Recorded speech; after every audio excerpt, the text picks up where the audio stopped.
All right, so before y'all dive into this episode, I just want to apologize for how late it is coming out. This was supposed to be out months ago. Same thing for another episode that'll be out next week. Those two are the ones that are behind schedule, but everything else will now be on its normal schedule. So I just want to thank y'all for listening.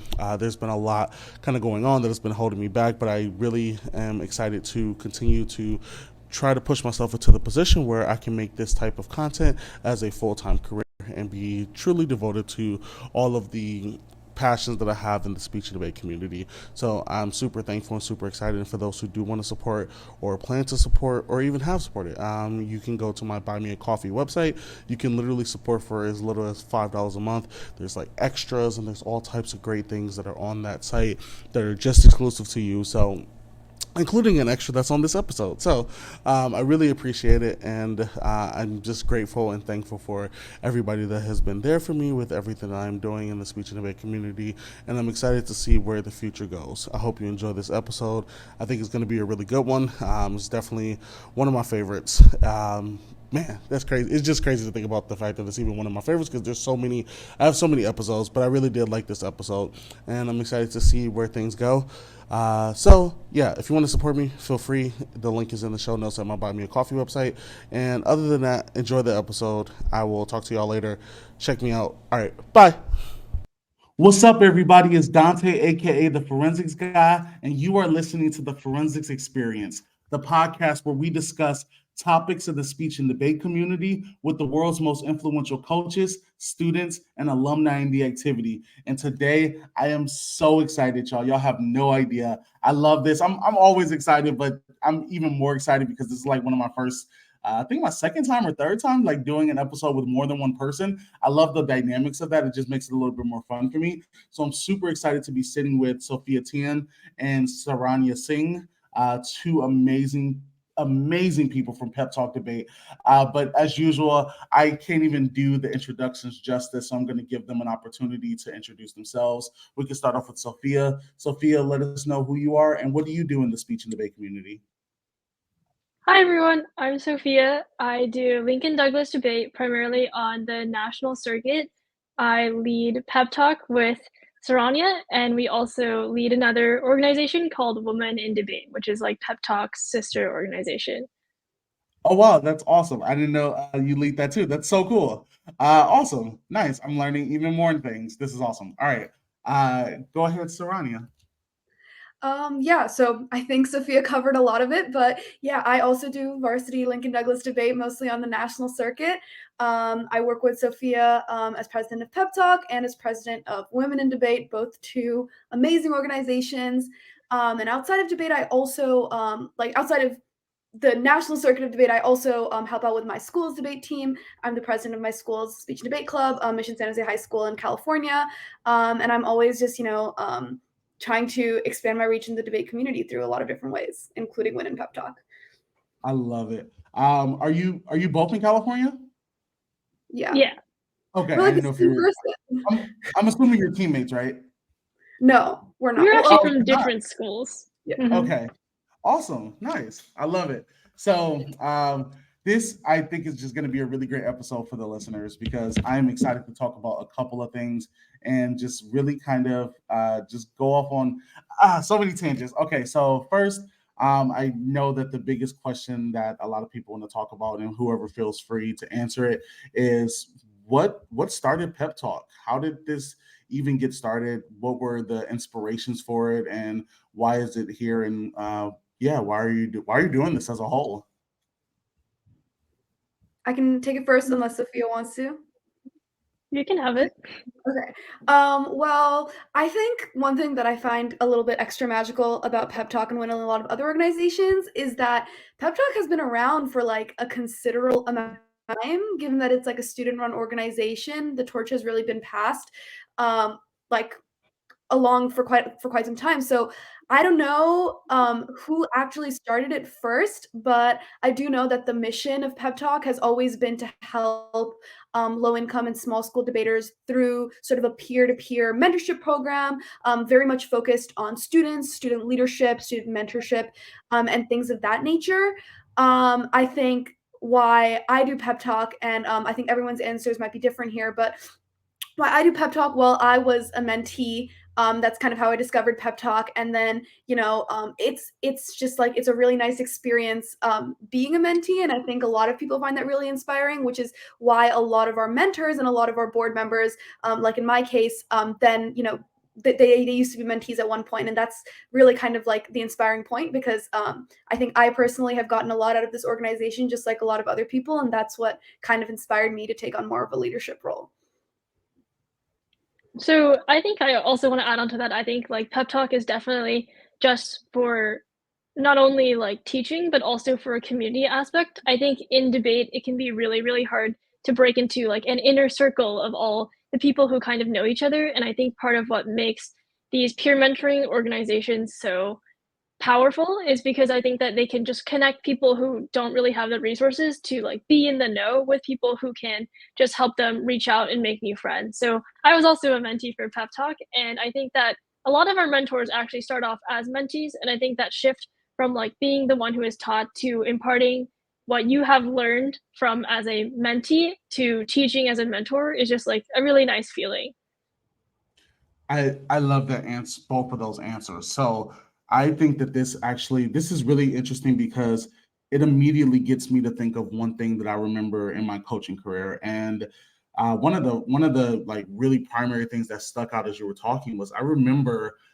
So people who know me know I'm from Wisconsin, so I used to coach at Brookfield East High School. That was one of the schools that I coached at, and it was an amazing school. And it was like in the middle, like not, and when I say in the middle, it was like it was still a public school, so there were a lot of things that we didn't get, but it was like, still like a public school with probably closer, at least closer somewhat to more affluent students. So that was I guess, somewhat of a positive, but it did kind of get me to think about a few things that I really was interested in. And one of them was I remember at nationals, one time a student who made it to nationals in Congress, one of my students, they were so excited because obviously they made it to nationals and they were really close to breaking.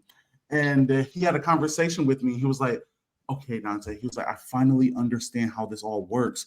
He was like, this was so confusing to me, but like, he was like, everybody does this like circuit debate stuff. And he was like, next year, he was like, we need to go to more circuit debate tournaments so that we can like get to know more kids. And then, like there's more connection there. And then they'll vote you as the PO and all of this. And like, he had this like strategy. And it was just like, it was very intense and in depth, but it also got me to just really consider the fact that whether it's LD or Congress or policy or public forum or whatever, like the circuit has really changed the scope of debate. It's made it so that I would say not all the time, but sometimes it feels very pay to play. Like if you want to be in the highest ranking of the students, whatever the, maybe TOC or whoever does their rankings and stuff and all of that, you have to actually go to so many tournaments, which means you have to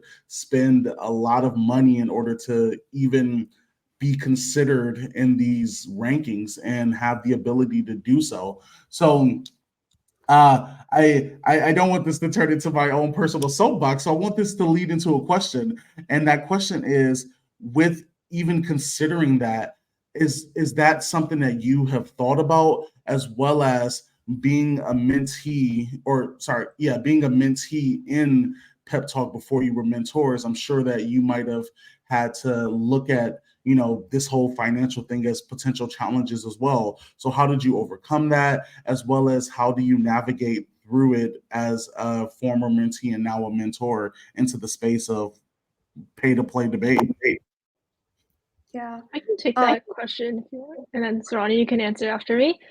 So I come from a school, we don't really have like an established debate coach or debate program. So I was kind of lone wolfing for the first 2 or so years of my career, if you want to call it that. And then at the like latter end, I found Pep Talk and then became a mentee.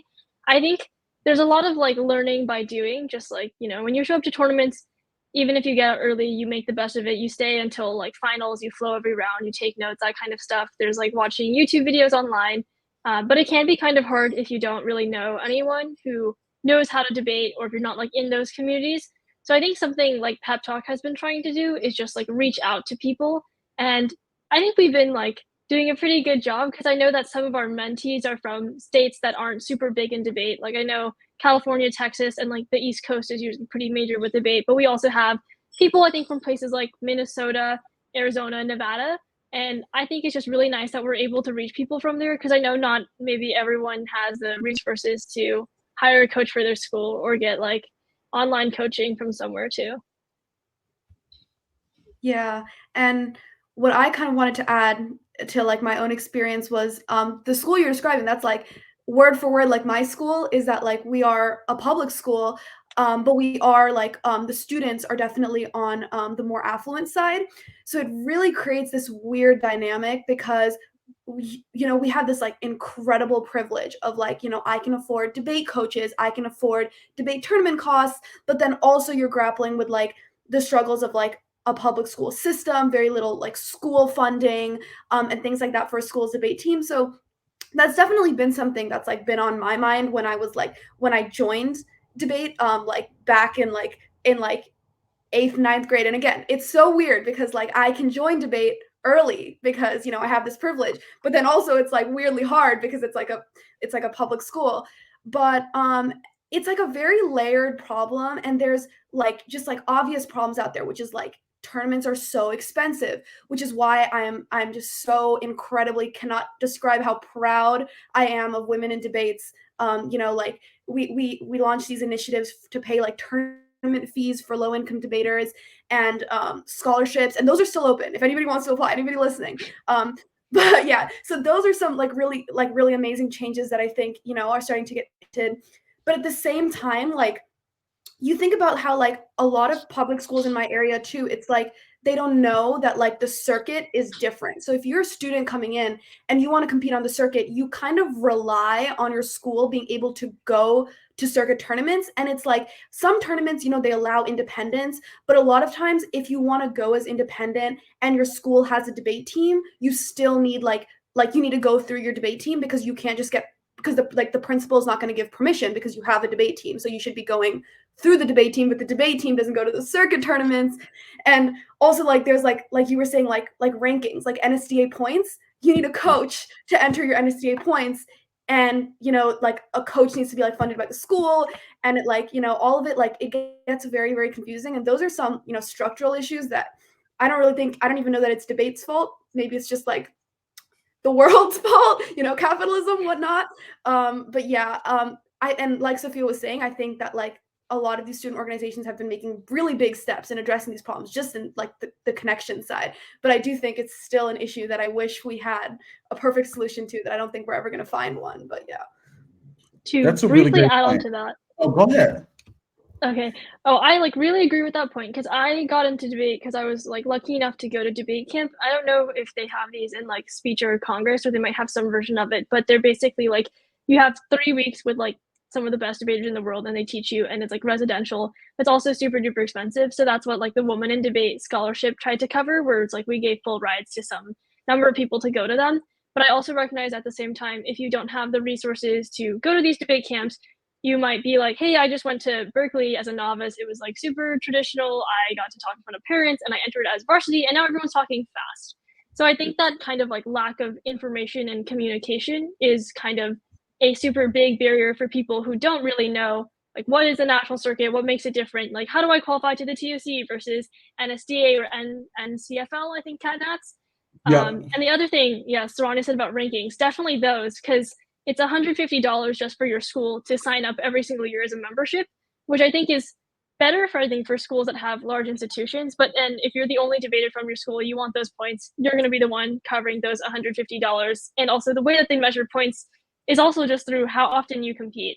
And I think this is Yep. also a problem with like qualification based tournaments like the TOC, where it's like if you were to bid 1 out of every 10 tournaments, if you had enough money for 20, you could qualify, but someone who could only afford to go to 2 might not. But man, that's so true. And it's obviously I wouldn't say it's necessary to like I wouldn't blame any of these organizations necessarily.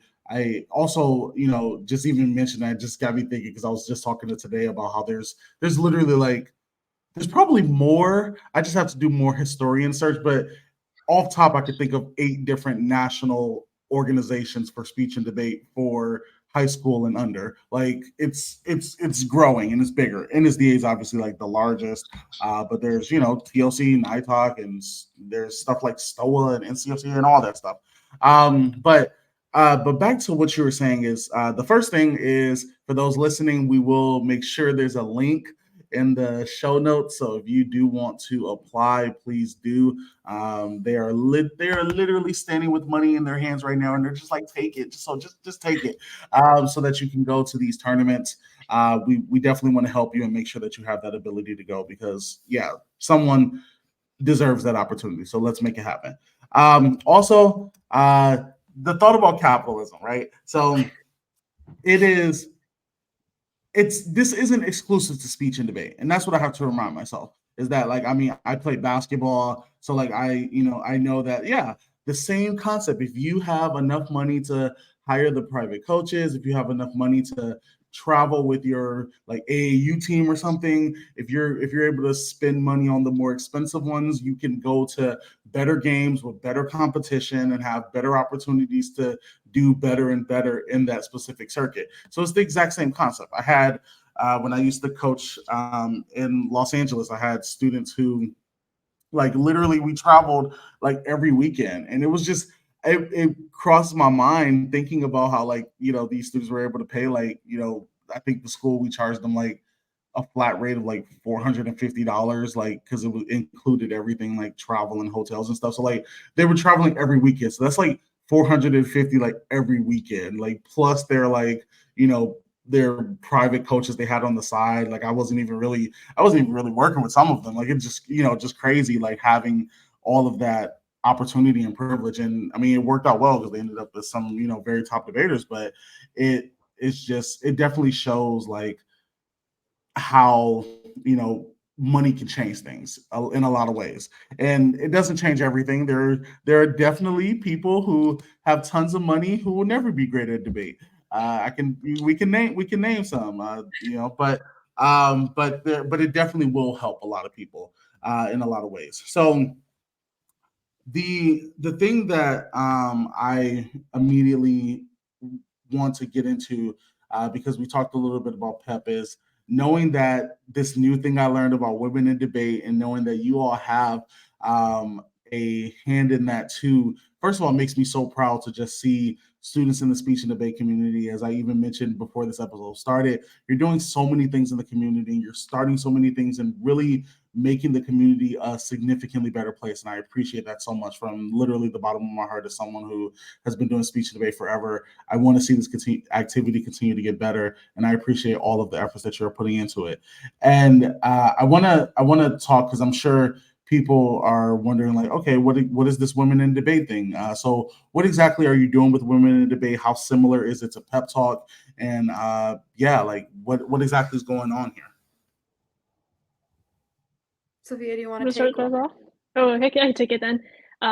So Women in Debate was started, I think, in 2018 or 2019, and it is almost like the sister organization of Pep Talk. We have a lot of similar things, we have mentorship. However, we wanted a unique space for women and also trans debaters just to have their own community, since within debate there are definitely different types of stratifications that aren't only just economic, and we just wanted that form of safe space. And since then, we've branched out a lot into sort of financial aid, and that was the scholarship. We had a scholarship to debate camp for just gender minorities for them to apply, and we just did that this spring, and hopefully we're going to have a next wave next year. And then we also have our entry fee fund. We have this open to any gender because we just want to target the income gap for now. And then we also have our blog. We have gender minorities write about their experiences within debate, give tips, and that kind of stuff. That is awesome.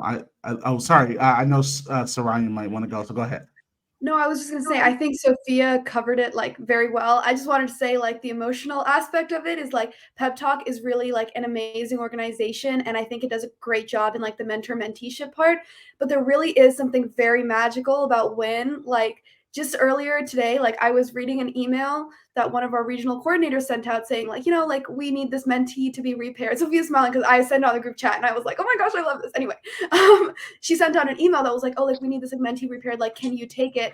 And the email was just so nice and polite and wonderful and warm. And then the response was like, absolutely, I can take another mentee. Like, no worries at all. Like, please. And I was like, oh my gosh, like, it was just like amazing. And like, that's just like one of many instances where really like there are some like really beautiful like connections that happen. And it's like everybody is just so like passionate. Everybody really cares. And a lot of these mentors are like very special in the time they're giving up. Sophia has like a gazillion mentees and she cares so much about like every single one of them. They're so lucky to be her mentees.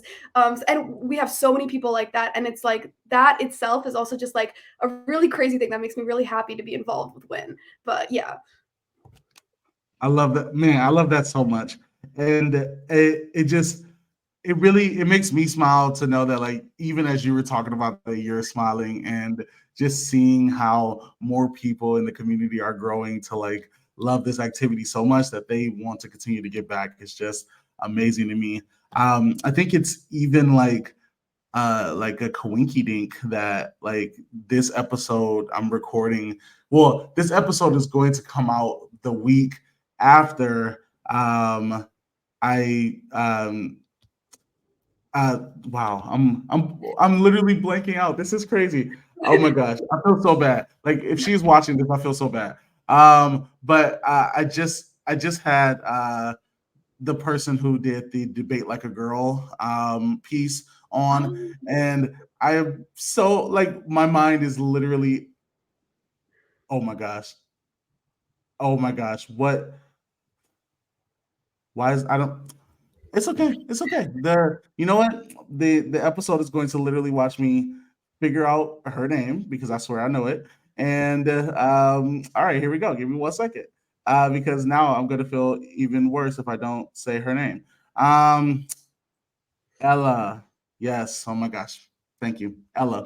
She she was on last week, and we just talked about a lot of the like inequities in speech and debate, especially for women debaters. And she was a student who did like speech as well. So we kind of looked at like how that dives into interp and everything. And it's just, first of all, just amazing. And I'm sure as if she's watching this, first of all, I'm so sorry, but also I hope she's smiling too, just knowing that like this is turning into so much more, and more people are finding out more and more ways to help and figure out how to equalize that playing field. And speaking of equalizing that playing field, I don't believe either of you mentioned like what year you are in school or how long you've been doing speech and debate, but I am curious to know, just based on like your identities, whatever your gender identities may be. I'm interested in just knowing like how does the speech and debate community feel to you? Are there things that you notice that in the past were a certain way, especially affecting that community, if you identify as women? And are things better, or are you seeing more things coming out to hopefully mitigate some of those things that you might have seen in the past? Just generally, what would you say about your experience as what you may identify in speech and debate? Do you want to go first, Sophia? I need to like think. I need to like reflect. Yeah, Let me I'm think sorry. for That a was a second. very in-depth question. So, Okay, I think I have come up with something. Well, I started debate like when I was pretty young. I think I started LD and I did more like lay LD when I was in 7th grade, just as a middle schooler, because I was like, I need to break out of my shell. I was a pretty typical shy kid, and then I became less shy as I grew up. And then when I was in 8th grade, the summer before that, my parents sent me to debate camp. It was actually on accident because they thought I was going to become a really good lay debater if I went to debate camp. And then that's how I learned about national circuit debate, because I was just like lucky enough. It was a complete coincidence that I found out. Like if I had never gone, I may have just like never known. And I think that it was definitely a very good learning experience because I met a lot of like very, very like cool, smart people. I think it was also a little bit also intimidating at the time because there were also a lot of very cool, smart people that kind of all knew each other. But there were some people other women who kind of like reached out to me and they helped me kind of break into that. So I think I'm really like grateful for that experience, and they were like my mentors when I was younger. So shout out to them if they're listening to this. And then as I went into high school, I joined my school's debate team, as in I started my school's debate team in the event that I did because we didn't have one. And I've just kind of been competing on the national circuit since then. Most of what I have is through my friends teaching me, because I think my friends, we all just like share information. And actually, Saranya and I prep when we were in middle school together, and we still talk like in prep in high school. I think they've been a great help. And then I think I've had the help of a lot of mentors. Some of them are like my age, some of them are like a little bit older than me, and then some of them are just older. But I'm really happy and glad I was able to have that experience. I think in terms of changes to debate, I think this really depends on a case by case basis. I think that online debate, witnessing that, I mean, I guess that's kind of a once in a lifetime thing, but I think while it was bad in that you could not see people face to face and really get that like debatey feel, I think it was probably also when debate was the most accessible to people, because I remember seeing people from like Alabama qualifying to the Tournament of Champions, and I was like, I'm not sure if that would have been able to happen in a normal season because, there's not really a circuit in Alabama, and travel's like super duper expensive and that kind of stuff. So I think that's definitely one of the things. I'm glad that there's some tournaments that are still online, even though sometimes competing in them can be a bit of a bummer because you can't see all your friends in person. And then the other thing would be that I think large institutions sometimes dominate debate tournaments. I don't think it's like obviously anyone's fault, because sometimes tournaments are just stricter, like they want a school employee on grounds, which is perfectly reasonable in terms of things like safety and liability, but also like kind of pushes other people out. So I think it's a little bit of kind of a dilemma where it's like you obviously do want safety, you want responsibility, but also sometimes that can push people out who can't afford to have those things. And it's not really like anyone at fault. Yeah, I agree with a lot of that. To speak to Sophia's first point, which I did not come up with until she said that, is like I just remembered like last year I was in a prep group, and it was like an all girls prep group, and contrary to popular belief, it was not intentional. We weren't like no guys allowed. It just happened to be like an all girls prep group, and we had two female coaches, and it was like me and like four other female debaters, and that was like a really amazing experience for me, and we became very close friends. Now we've like merged into one giant prep group that does have guys, but at that time, like I think that was like a really great community for me, in addition to all of the like female mentors I've had. As a whole, I think obviously I've had bad experiences. I'm sure every woman has had bad experiences. There's really, I don't know, I can't think of a year or a date when that will stop. I do think that, there is like, I think that we should definitely avoid falling into the trap of like, I think from the surface, it definitely does look like, there's a lot going on. There's a lot of improvements going on, but also like a lot of the times, we see that like the people who talk the biggest talk also tend to, it's not necessarily, what's going on behind the scenes. So I don't know that I would say that debate is improving as much as it looks like it's improving.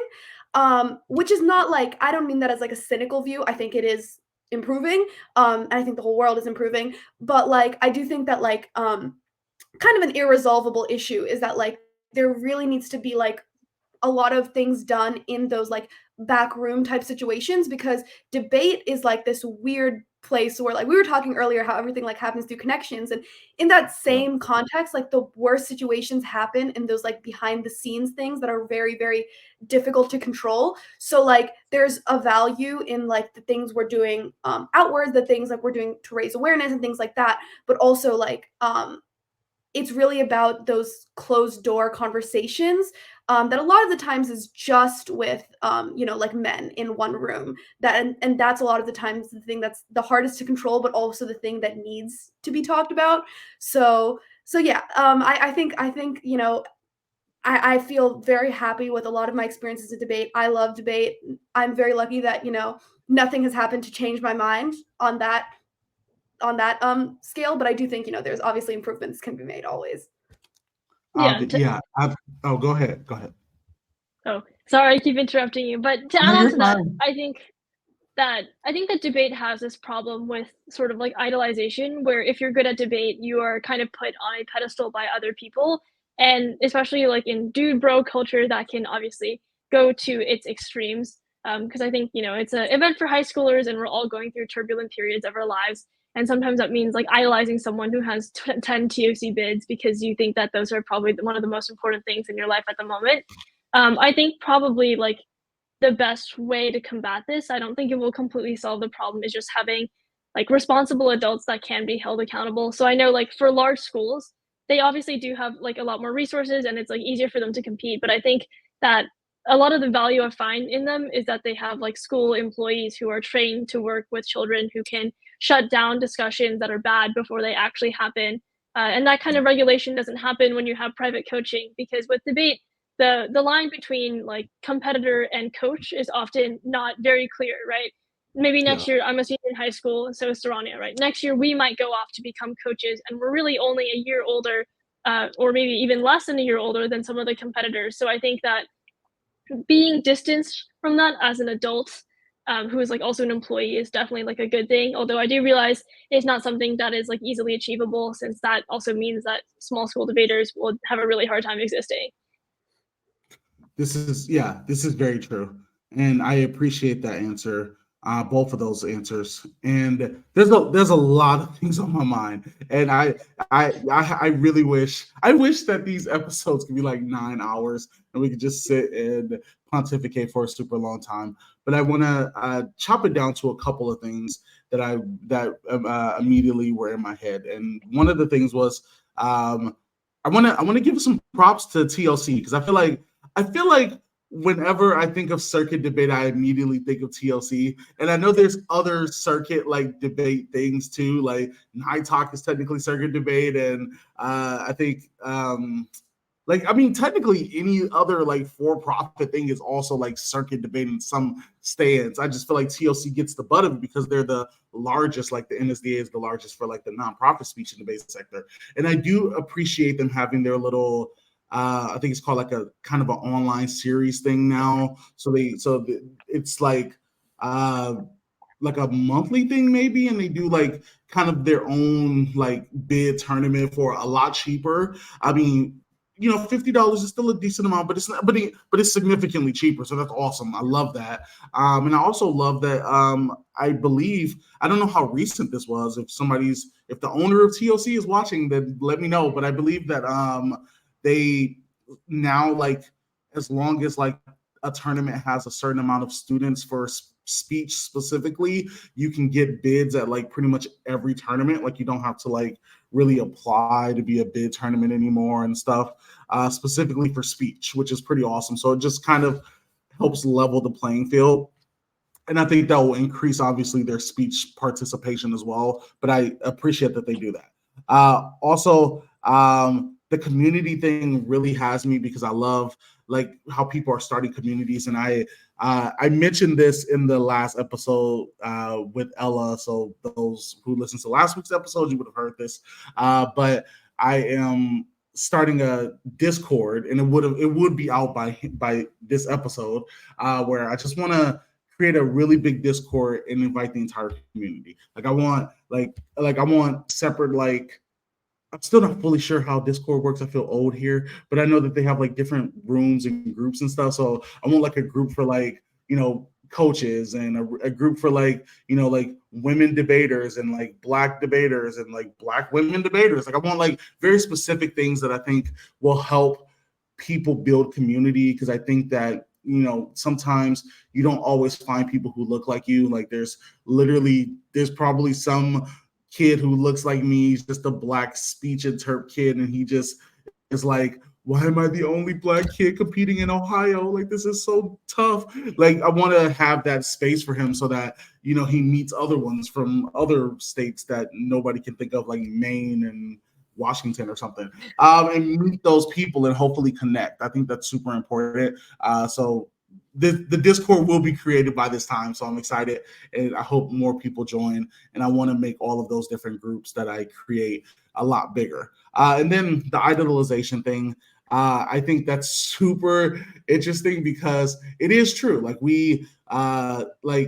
I think obviously that's going to be the case in any community. Like I can go back to going back to basketball. Of course, people who play basketball like me are like, "Oh my gosh, LeBron James, you're amazing," and debaters are seeing the same thing, and they're like, "This kid is definitely the LeBron James of LD. Like he has 12 bids, and there's only been 10 tournaments this season. I don't know where you got the other 2 bids from." So like it's crazy, and it is like awesome, obviously, that he was able to do that.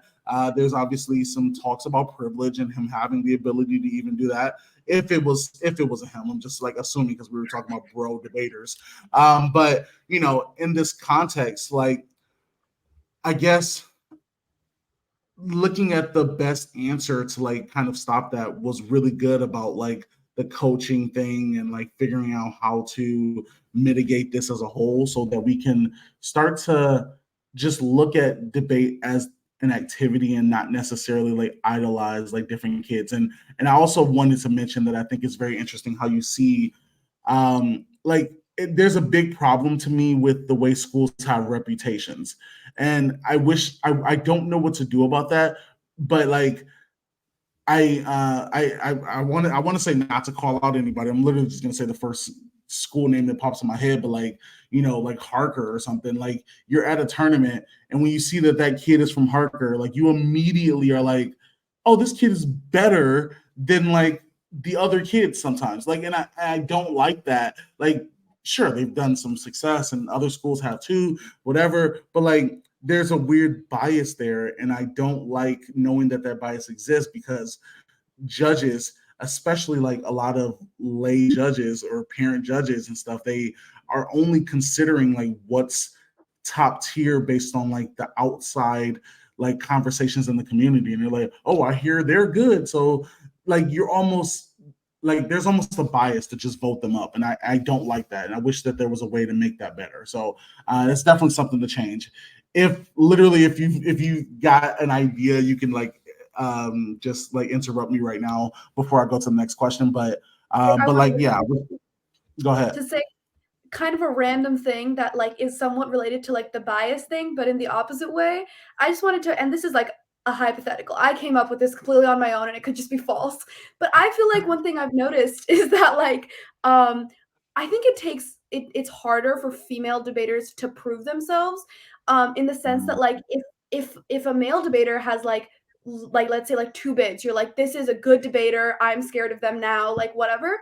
But a lot of the times the sort of discourse around female debaters is like, oh yeah, like she won that tournament, but like she's beatable, like it was a fluke. And like I think like it's something that like the first time I heard it, I was like, oh, okay, like maybe they're beatable, it's just a fluke. But then like I think I've noticed this trend where like with a lot of good female debaters, you hear people say like, oh, like yeah, like they're good, but like they're beatable. And then I'm like, okay.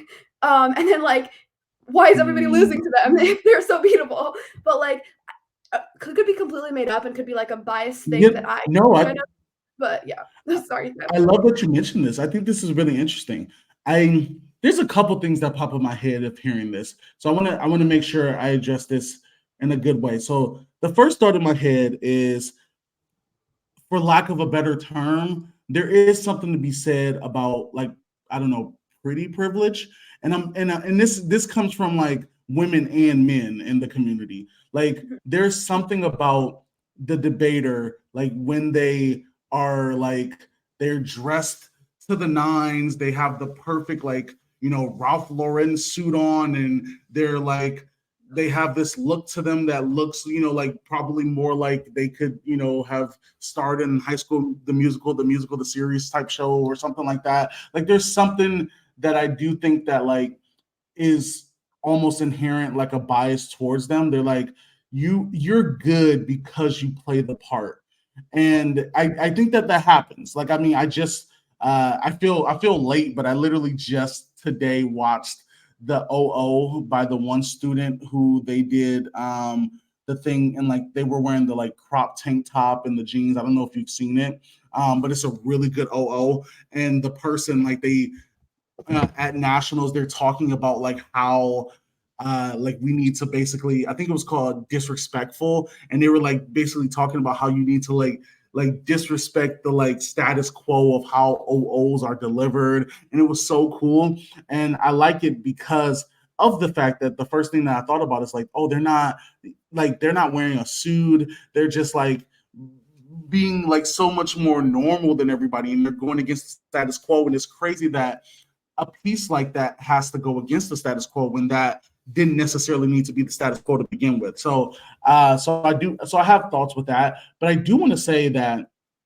going back to that part is it is extremely upsetting to me how I feel like women in debate tend to be judged based on like quote unquote feminine qualities. Like I feel like it's unfair that like, oh, this woman is like smaller and maybe has a smaller voice, and now they're not seen as powerful enough. And also like the thing you mentioned, like somebody's like, oh, they're beatable. Like it's weird that like, like somebody could literally be 6-0 and never lost a like tournament, and they're beatable. But like if it was like a male debater, no one would say that. Like they'd just be like, dang, like he is the like LeBron James of debate. Like that's crazy. Like we can't handle him. But like it feels weird that they're like, oh, this woman is definitely more beatable. And I'm like, that is weird. And I just I don't necessarily like that. And I wish that there was something that could be said and kind of done about that. I don't necessarily know what that is. But I mean, there's too many things to touch on. But I really, really, really appreciate both of you just coming on and like having these conversations.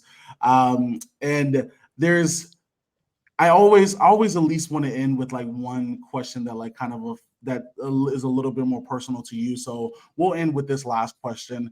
But man, I really do wish we could have a 9-hour episode. But I want to say my last question is going to be,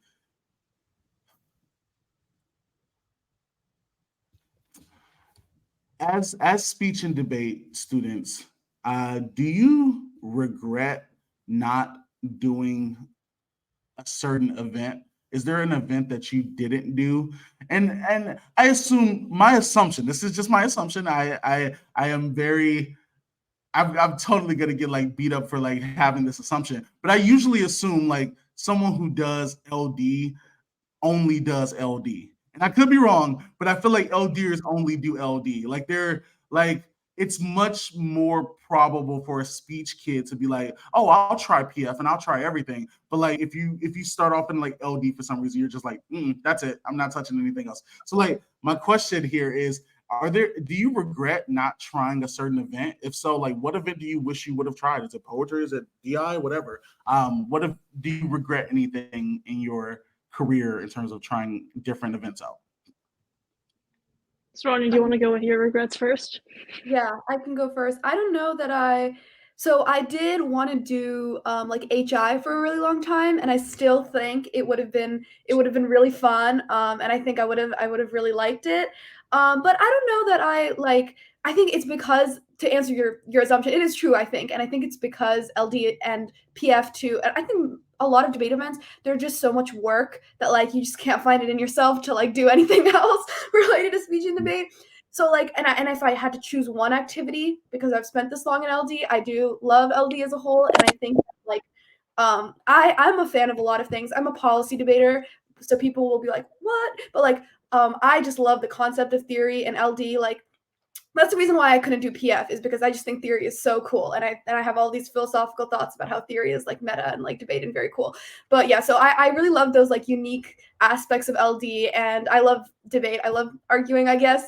But yeah, if HI, I think it would have been fun. It would have been lighter for me. So, but I love LD. So Awesome. I agree with Saranya. I think LDers stay in LD. We're loyal people.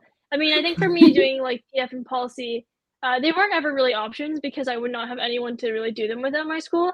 I think LD definitely has access barriers. I would probably say, discounting speech because I've never touched the speech world past middle school, but I would say that LD is like a lot more accessible in terms of debate. Like, I know you talked about wearing suits. Like, in LD, if you show up wearing a suit, people are probably gonna like make fun of you a little bit because at like the national circuit, you show up in like whatever you want. I think the moment I Yeah. felt liberation, I said the word heck in a round. And I was like, whoa, I can say that now. I also showed up to round in pajamas. I also felt super empowered. So, I think that's great because I think a lot of the judges, well, obviously, I think like the judges are not high schoolers, they're college students, but that can also lead to some bias. But it's also nice knowing like, oh, I don't have to like dress up or talk a certain way. I can like use slang and kind of express myself a little bit more. I think that's something that's not really in PF, which is a lot more parent dominated. In policy, it's like 50-50. It's a lot more of a serious event. I think for LD, you can be a little silly, a little goofy sometimes. I'd say like the thing I like about LD most is probably like the philosophy stuff.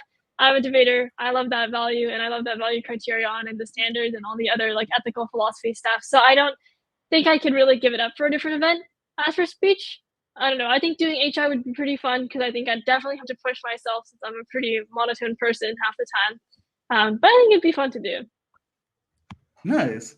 I love that. Oh my gosh, there was something that you said that made me want to say one last thing. Man, it was about. I should have wrote it down.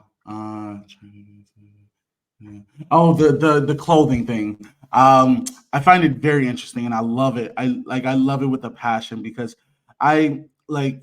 I didn't even really know the circuit world existed when I was in high school because I was just like a literal normal kid at a random super small school with a team of like 7 or something. Probably less than that. I don't even know. But so I didn't know any of that. Also, a lot of people don't know, but I love to tell them the fact that like Wisconsin speech and debate, they don't run congruently. Like they're completely separate seasons.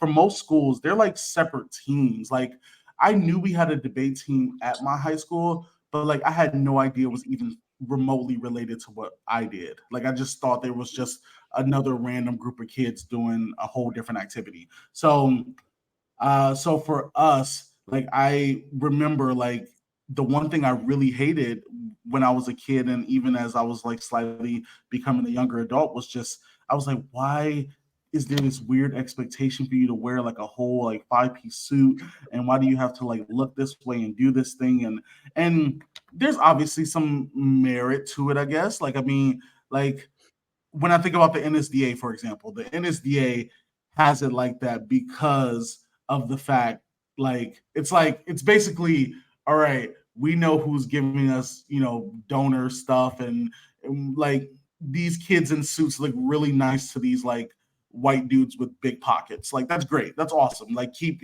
up that image, especially on the final rounds. You can like rent them a suit or whatever you need to do to make them look good enough for the pictures and I guess unfortunately, thanks to capitalism, we still live in a world where we gotta like pander for white money. So, but that's a whole different story.